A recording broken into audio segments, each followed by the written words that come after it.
We're gonna have this, these trainings and others live on the OCA website. So all members can kind of check out what's going on. We want to be, just talk about bargaining and let everyone in on the process as best we can. So that's this will live on our website.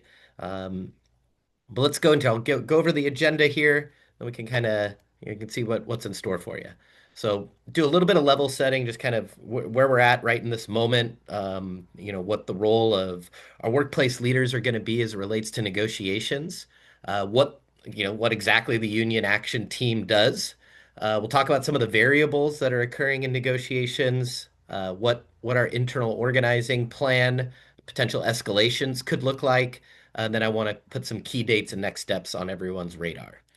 We always kind of have a saying around here at OCEA, which is, you see as you climb until you can see as far as you can, and then you go a little bit further, right? So right now we have a little bit of runway ahead of us, but there's a lot of unknown. So, that becomes a kind of a frustrating part of this process because I think a lot of us, I'll speak for myself, a little bit of a control freak, right? I like to know what's going to happen. I like to know when it's going to happen and how it's going to happen. In negotiations, there's a lot of uncertainty, but we can control what we could control. And if we do everything we can in those realms, the things that we can't control usually will work out a little bit better. So just a reminder, if you have not yet gone to our YouTube page, our OCEA page, we do have a playlist, OCEA University, that has a bunch of trainings, one of which is a negotiations 101. So if you have not yet checked that out or it's been a minute, just spend a few minutes. I think it's about 6 minutes long. We have other more detailed trainings there as well. So just my plug for that living space that has some really good trainings. And if you have not seen the Negotiations 101, check that out. Really helpful. Okay, so there's that obligatory announcement out of the way. So what we're going to talk about here is really we're going to talk about bargaining as a campaign. Negotiating the contract is in union speak a campaign. And what is a campaign? It's a strategic and motivational way to organize our activities, relationships, interpretation, and action. It is strategic because it's a way to link targeting, timing, and tactics to materialize our power. And it's motivational because it enacts an unfolding story of the hope that we can achieve our objective. So, this is a nice little handy visualization of what kind of a campaign rhythm the phases are. And you kind of see a foundation period followed by a kickoff, a series of peaks, and then ultimately the peak. So, what does that mean for us? Well, our first kickoff was when we launched our negotiation survey. To me, that was kind of the kickoff of this bargaining cycle. Um, One of the next peaks that will likely come is when we actually start negotiating with the county. Then there might be a point in time during negotiations where, we kind of run into, a little bit of an obstacle and we have to mobilize our members to break through that obstacle. And then it will likely end with the peak, which is finalizing negotiations, right? The completion, the finished product. So that's kind of what the bargaining campaign is going to look like for us. Now, keep in mind, if at any point in these kickoff peaks, the county backs up a dump truck full of money, acquiesces to our demands, well, then we might not have to go through so many peaks and valleys, right? We'll just get right to the resolution portion. But usually it doesn't go like that. So we have to prepare. So let's go quickly back in time to June 15th, 2023. We ratified our last MOU. We did it, right? The work is done. It seems so long ago, yet so close. So our last deal with our wage increases, no takeaways, a lot of advancements and benefits for workers. But right on June 15th, when we ratified that last MOU, you better believe we started negotiating the next one and preparing. So what did we do in that time? Oh, sorry, I'm gonna get back onto. Oh, sorry, I'm having a little freeze here. Oh, sorry about that. So some quick recap of some stuff that we went do to prepare, right? To since 2023. Well, we held a number of membership drives. So actually, OCEA county membership has increased 2.4% in the last 3 years. We're at 89.17. We want to get to that goal of 90%. Why is that important? Having a strong membership means that we have engaged members and it's a strength in numbers.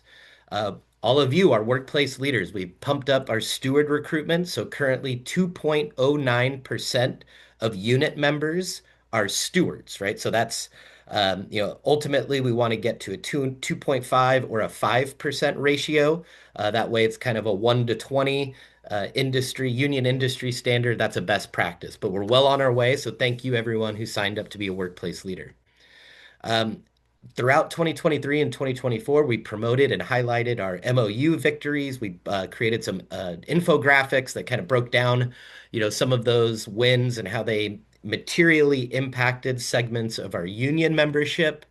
We circulated a negotiations wish list in 2025 for 2026 negotiations, which gave us a good pulse, kind of where our members' heads were at least with the 18 months out from the negotiations.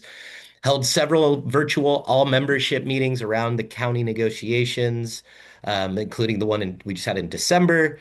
Whenever the county put out some doom and gloom regarding the budget, if you recall, we were all over the OC Register and Voice of OC having a media presence, pushing back on the county's false narrative that it's doom and gloom and putting workers first. 2025, we went to the budget hearings that occur in June to voice the concerns of workers to the county board.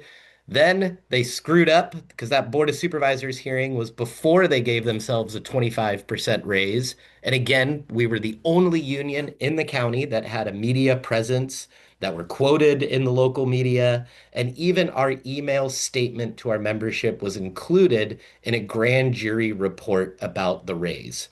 So we've been punching back on the county, making sure that we have our voice heard.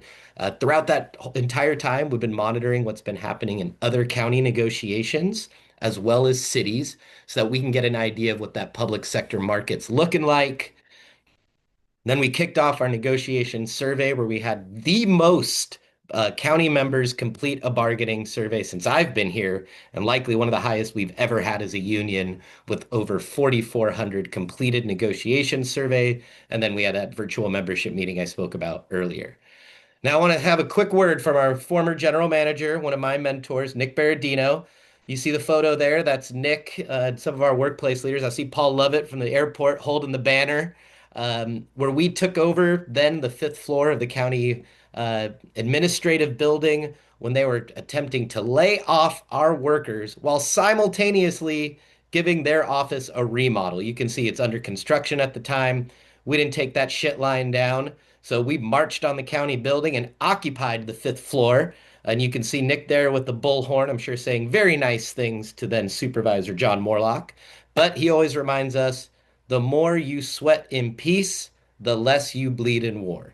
So the more preparation that we do now before we get to negotiations is going to dictate how successful we are in negotiations.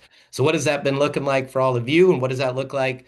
Well, that's where our union action team and stewards come in. So what is the union action team? The union action team essentially is a committee of workers who are active in their workplace and want to secure a good MOU. That's the most simple way to put it. And how does that differ from a steward, you may ask? Well, sometimes there's folks who are just down to get that MOU done and they want to help, but maybe they don't want to be active all year round. Well, we want to have a space for those folks, so that's the why we created the Union Action Team. But the Union Action Team functions a lot like a steward around the MOU negotiation campaign. So really, it's kind of combining those folks who maybe the MOU and negotiating the contract really got them energized and ready to take action with our already existing workplace leaders called stewards. Now, if folks are on here and you're not a steward, you're just part of the union action team. Our goal is to eventually move you up into the steward rank, keep you active permanently, not just around contract negotiations. But we're really happy to have you on this call and be active to secure a good MOU. So breaking it down even more simple, the primary responsibilities of the UAT are participate in the meetings, right? Coming, receiving the information, learning about our strategic next moves, educating yourself about negotiations. If there's union meetings in your workplace, you're not just only attending, but even helping to lead them, and then distributing any union literature or other information to your coworkers.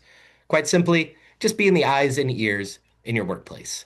So it's just internal organizing, right? We know that whenever we stick together as workers, we can overcome the inherent power of the boss because our greatest strength as a union, as a movement, and as a country is our strength in numbers. So, what are some current happenings right now that are going to impact the negotiations campaign, the contract campaign? Well, right now, well, maybe not like right now. Today, though, this evening, we are having bargaining team interviews. So some of those 4,400 folks who completed the bargaining team survey or the negotiation survey indicated they might want to be on the bargaining team. So some of those folks are coming through OCEA this evening, where they're going to interview with members of the staff and our executive committee as we round out the bargaining team. Without getting too into the weeds, there are some constraints about how many people can physically be at the negotiation table. One, just based on how much room we have, and then also just based on bargaining unit, there's a certain amount of folks. So we're filling the rest of those positions this week and finishing them out tonight. Our research ongoing. So we're breaking down the county most recent budget, also their annual financial reports, doing the deep dive here internally just about what kind of financial position the county is in. And then, of course, this is happening right now, internal organizing, right? Making sure we're keeping our union action team, our stewards, our board of directors looped into what's happening and ready to make any step or any move strategically. So let's go over some of these immediate timeline. Now, we don't know when bargaining is going to start, right? Might start in, you know, uh, middle of spring. It could be pushed out a little bit, but some of that immediate timeline. This week, as I said, we're going to be completing the negotiations team. Throughout February, we'll continue our research, budget analysis, our audit of kind of the county budget. During March, we'll be, you know, taking some of the concepts that we have as bargaining proposals and putting those into actual proposals, language, finalizing which part of the MOU it would be placed in. And then also throughout March, our workplace leaders, staff, and other union members will be out doing visibility events at work sites to generate that energy as we get closer to the start of bargaining. Now, some things that might impact that timeline, right? Because, like I said, I'm a bit of a control freak when we first started. I'm sure others are as well. But there's so many uncertainties that are going to have impacts on what we do. And some of those are the CEO transition. As you know, Michelle Aguirre is going to be moving on in June. So, what does that look like? Who's the new CEO going to be? How does that recruitment impact negotiations when you don't have the top staff person? That could have trickle down impacts on how negotiations goes, the communication between the county and the elected officials, et cetera, et cetera. Speaking of elected officials, three of the five members of the County Board of Supervisors are up for election this cycle, with one district, District 4, being a wide open seat. Why does that have impact on negotiations?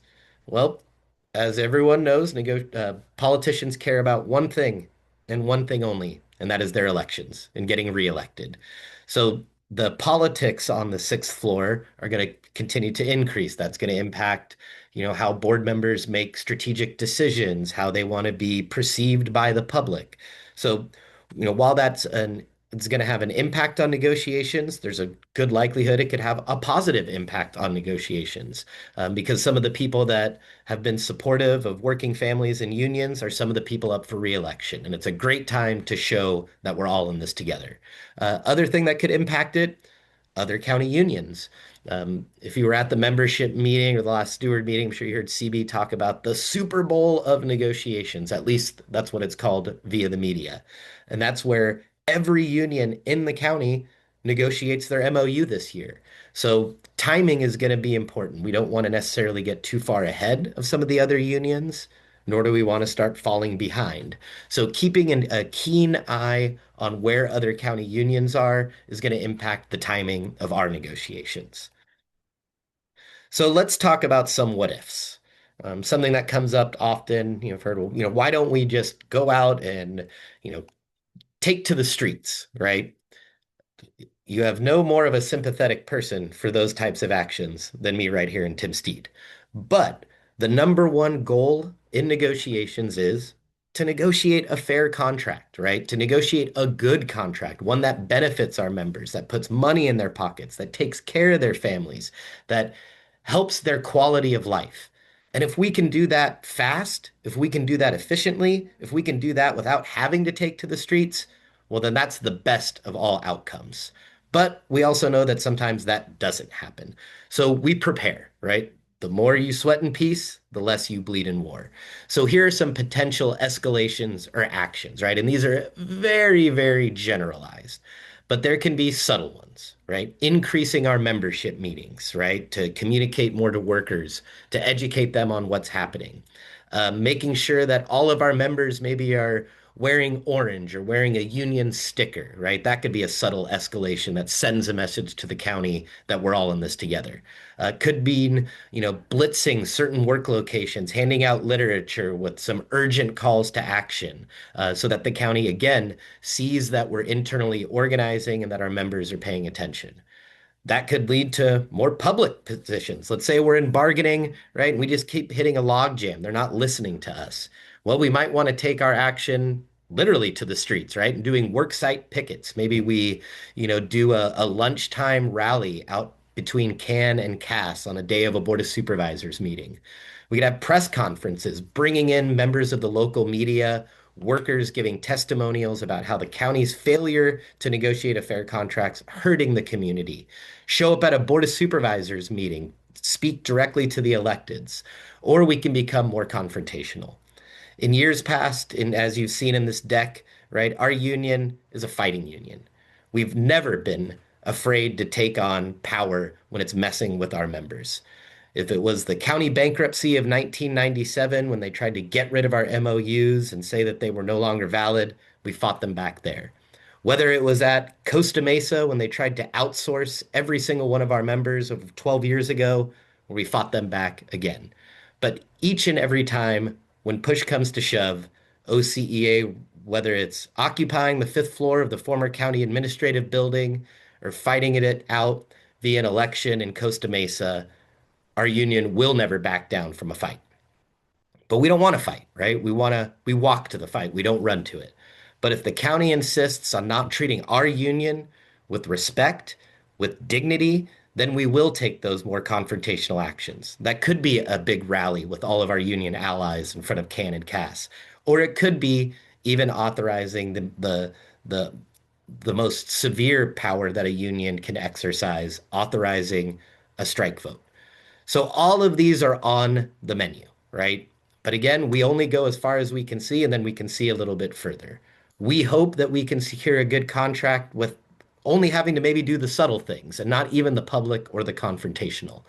But what will determine that is not feelings, but will be actions. So when bargaining starts, this is the space here at the Union Action Team and the steward meeting that are going to help determine what actions and escalations we have to take based on the strategic decision.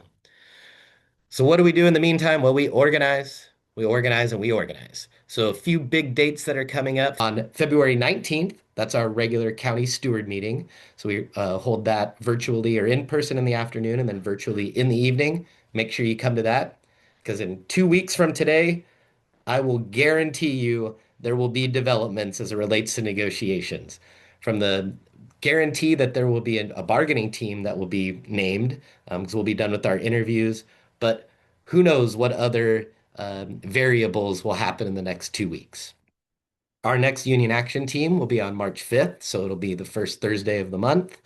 Then April 25th, that's a Saturday, OCEA will be kicking off its election activities. So we'll be doing some community canvassing, phone banking, and postcard writing on Saturday, April 25th. So would really love for some of y'all to join us. So save the date. Sign-up sheets will be circulated here shortly. And then this one's way out there, and there's a couple of question marks because it's a maybe. But on June 9th and June 10th, the County of Orange holds their annual budget hearings. That's where they set the budget for the next year, their priorities, and it's could be an amazing opportunity to mass mobilize our membership to really communicate to the board. Now, it's also going to overlap with kind of where our negotiations or MOU expires. So, just kind of put that one in the back of your mind. We'll talk more about it. And as negotiations gets going, that could be a couple of key dates that we want to escalate, hold a rally, something like that. But again, if we get a good MOU, which is the goal, we'll stand down.